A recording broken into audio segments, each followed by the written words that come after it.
Good morning and welcome to Face the Nation. We begin with the chaos in Virginia's government and the scandals that have rocked the top 3 Democrats in the Commonwealth: Governor Ralph Northam, Lieutenant Governor Justin Fairfax, and Attorney General Mark Herring. CBS This Morning co-host Gayle King has just returned from Richmond, Virginia, where she spoke to the governor in his only television interview. I know this has been a very difficult week for you in the state of Virginia, so where would you like to begin? Well, it has been a difficult week, and you know, if you look at Virginia's history, we're now at the 400-year anniversary. Just 90 miles from here, in 1619, the first indentured servants from Africa landed on our shores in Old Point Comfort, what we call now Fort Monroe. And while also known as slavery. Yes. Yeah. And, you know, while we have made a lot of progress in Virginia, slavery has ended, schools have been desegregated, we have ended the Jim Crow laws, easier access to voting. It is abundantly clear that we still have a lot of work to do, and I really think this week raised a level of awareness in the Commonwealth and in this country that we haven't seen certainly in my lifetime. And why you think you still deserve this job when so many people are calling for you to step down? Well, again, we have worked very hard. We've had a good first year, and I'm a leader. I've been in some very difficult situations, life and death situations, taking care of sick children. And right now, you're a doctor, yes. Right now, Virginia needs someone that can heal. There's no better person to do that than a doctor.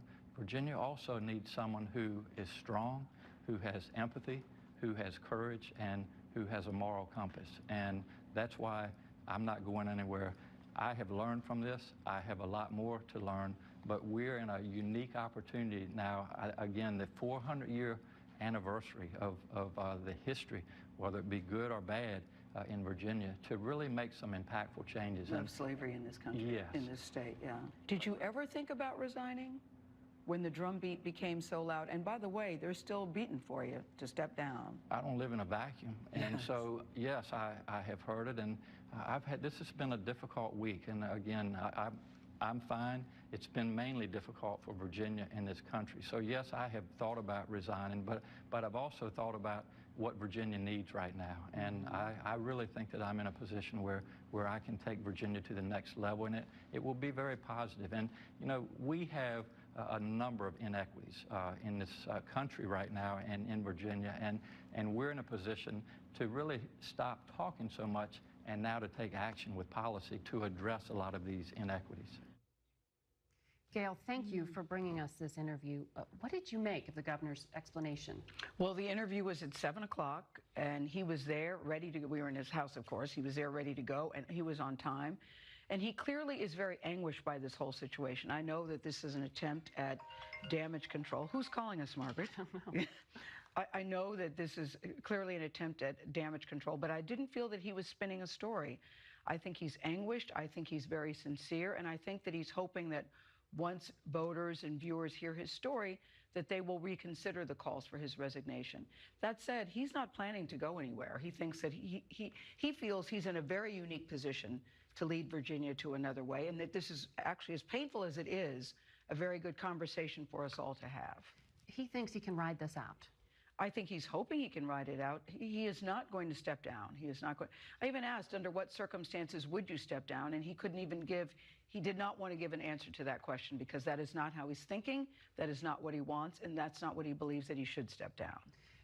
What do you think, though, about what this has sparked in terms of a national conversation? I mean, this is a state that has a long, troubled history with race. It was the capital of the Confederacy. This has really resonated around the country. And he is aware of all of that. And I think I said, listen, and in Virginia, you have 1, 2, 3 people that are involved in a very messy scandal all at the same time. What do you make of that? He knows that the optics aren't good.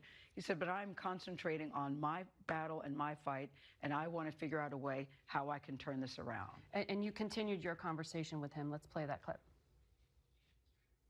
Let's talk about Justin Fairfax. Yes. In the beginning, he did not call for your resignation. He said, you know, let the governor decide. I know the governor will make the right decision.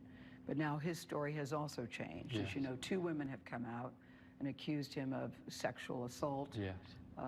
Sexual inappropriateness. And they have both said that if there is an impeachment hearing, that they will testify against him.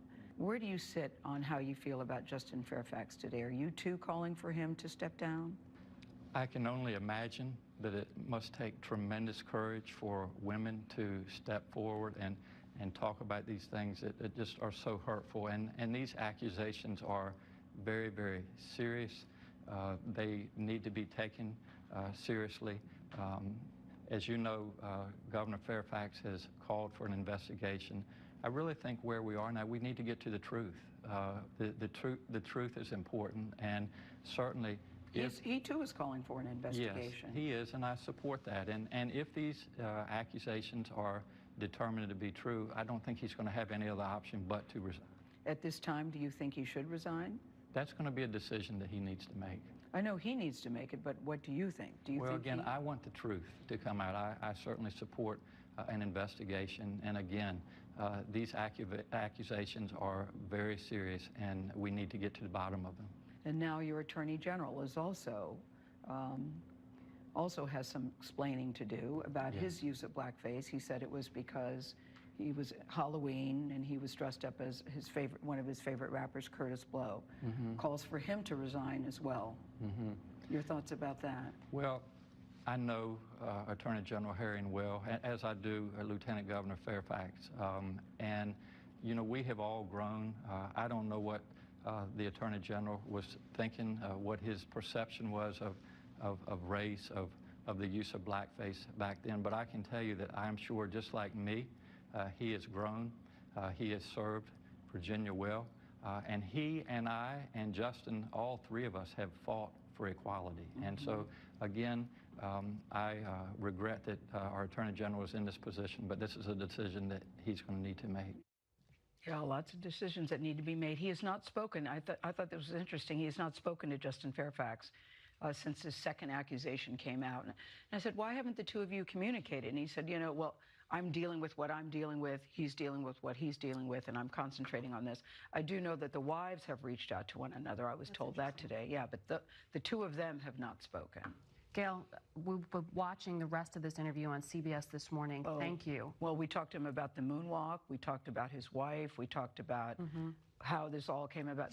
I'll just say, Margaret, we have a lot of interesting information that we'll have tomorrow on CBS This Morning. I know you're ready for me to go. No, Gayle, we love that you were here and you brought that. I want to get reaction to your interview.